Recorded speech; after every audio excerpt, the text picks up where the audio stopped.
AV news కి స్వాగతం. మహబూబాబాద్ జిల్లా తొర్రూరు పట్టణ కేంద్రంలోని స్థానిక డిపో ముందు ఆర్టీసీ యూనియన్ నాయకులు కార్మికులు ఏర్పాటు చేసిన ఆర్టీసీ డ్రైవర్ శంకర్ గౌడ్ చిత్రపటానికి బీఆర్ఎస్ పార్టీ నాయకులు పూలమాలలు వేసి నివాళులర్పించి అతని కుటుంబానికి ప్రగాఢ సానుభూతిని తెలియజేయడం జరిగింది. ఈ సందర్భంగా బీఆర్ఎస్ పార్టీ తొర్రూరు మండల అధ్యక్షుడు పసుమర్తి సీతారాములు, పెద్ద వంగర మండల అధ్యక్షుడు ఈదురు ఐలయ్య, తొర్రూరు పట్టణ అధ్యక్షుడు బిందు శ్రీనివాసులు సంయుక్తంగా మాట్లాడుతూ ఆర్టీసీ డ్రైవర్ శంకర్ గౌడ్ మృతి ముమ్మాటికి ప్రభుత్వ హత్య అని పేర్కొంటూ రాష్ట్ర ప్రభుత్వం తక్షణమే శంకర్ గౌడ్ కుటుంబానికి 50 లక్షల ఎక్స్గ్రేషియా చెల్లించి కుటుంబంలో ఒకరికి ఉద్యోగం ఇవ్వాలని డిమాండ్ చేస్తూ ఇప్పటికైనా ఆర్టీసీ కార్మికుల నిజమైన డిమాండ్లను ప్రభుత్వం వెంటనే నెరవేర్చాలని ప్రభుత్వాన్ని కోరారు. ఈ కార్యక్రమంలో బీఆర్ఎస్ పార్టీ నాయకులు, కార్యకర్తలు తదితరులు పాల్గొన్నారు. శంకర్ గౌడ్ ఆత్మహత్య చేసుకోవడానికి ఇది ప్రభుత్వ హత్య. మనందరం ఆయన ఆత్మహత్య చేసుకుంటున్నాడు అంటున్నాం, కానీ శంకర్ గౌడ్ది ప్రభుత్వ హత్య.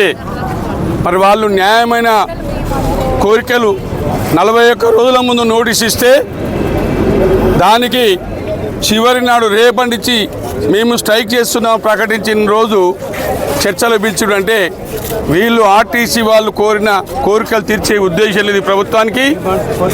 మేము ఇవన్నీ చేస్తామని వీళ్ళు అడిగిన ఏవైతే సమస్యలు ఇవన్నీ చేస్తామని కాంగ్రెస్ పార్టీ మేనిఫెస్టోలో చెప్పినవన్నీ చేయక వేరే కార్యక్రమాలు చేయకపోతే పర్లేదు. వాళ్ళకు సమస్యలు ఏంటంటే ఆర్టీసీ కార్మికులు వాళ్ళ జీతభత్యాలతో కుటుంబాలు పోషించుకోవాలి కాబట్టి వాళ్ళకి రావాల్సిన బెనిఫిట్ల గురించి ఆగటానికి వాళ్ళు సిద్ధంగా ఉండరు.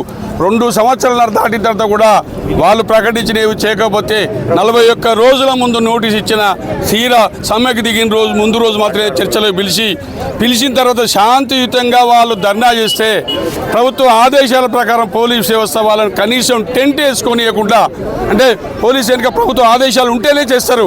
ప్రభుత్వ ఈ కార్మికులు వింటలేరు, ఈ కార్మిక వ్యవస్థ కరెక్ట్ లేదు అని చెప్పి వాళ్ళ మీద కోపం రావడానికి చేస్తుంది తప్ప ఏ ఒక్క అంశం మీద వాళ్ళు స్పందించి వీళ్ళు నిర్ణయం తీసుకొని చెప్పింది ఏది లేదు.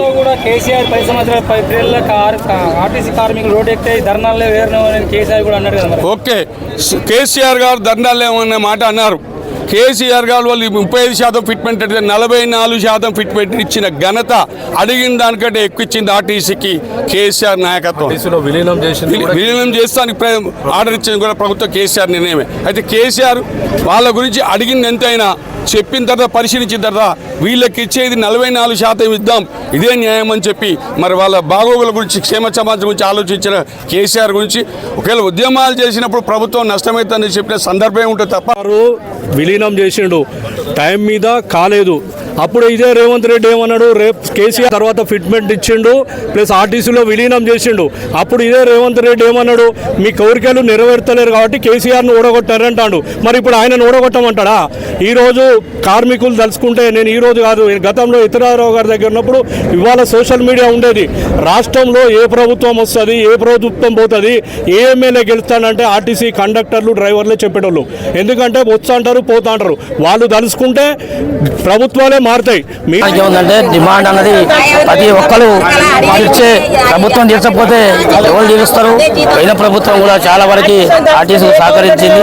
అదేవిధంగా ఈరోజు వాళ్ళు పెట్టిన 32 ఒక తీర్మానం డిమాండ్ మాత్రం తప్పనిసరిగా ప్రభుత్వం పట్టించుకొని వాళ్ళకి న్యాయం చేయాలని కోరుకుంటున్నారు. శంకర్ గౌడ్ గారు చనిపోవడం ప్రభుత్వం హత్య. ఇది ప్రభుత్వం వారికి అన్ని రకాలుగా ఆదుకోవాలి. వారికి ఒక 5 కోట్ల రూపాయలు నష్టపరిహారం ఇవ్వాలి. అదేవిధంగా వారి కుటుంబంలో ఒకరికి గెజిటెడ్ ఉద్యోగం కూడా ఇవ్వాలి. వారిని పూర్తి స్థాయిలో వారి కుటుంబాన్ని ఆదుకోవాలి. ఒక శంకర్ గౌడే కాదు, మిగతా 4 కూడా ఆత్మహత్య చేసుకున్నారు. వాళ్ళు కూడా పురుగుల మందు తాగినారు. వాళ్ళ పరిస్థితి కూడా చాలా ఘోరంగా చావు బతుకులో ఉన్నది. వారిని కూడా ప్రభుత్వం అన్ని రకాలుగా ఆదుకొని ముందుకు పోవాలని తెలియజేస్తూ, ఏదైతే గవర్నమెంట్ ఉండి ఆర్టీసీ వాళ్ళ మీద కక్ష సాధింపులు చేయాలని ఎవరు అనుకుంటారో వాళ్ళు ఖచ్చితంగా ఓడిపోతారు. గుర్తుపెట్టుకోండి, ఏ గవర్నమెంట్ అయినా కావచ్చు, కేవలం ఓడిపోతాను కూడా వీళ్ళు ఆర్టీసీ వాళ్ళు కట్టుకుంటేనే ఏ గవర్నమెంట్ అయినా గెలుస్తుందని గుర్తుపెట్టుకోవాల్సిందే.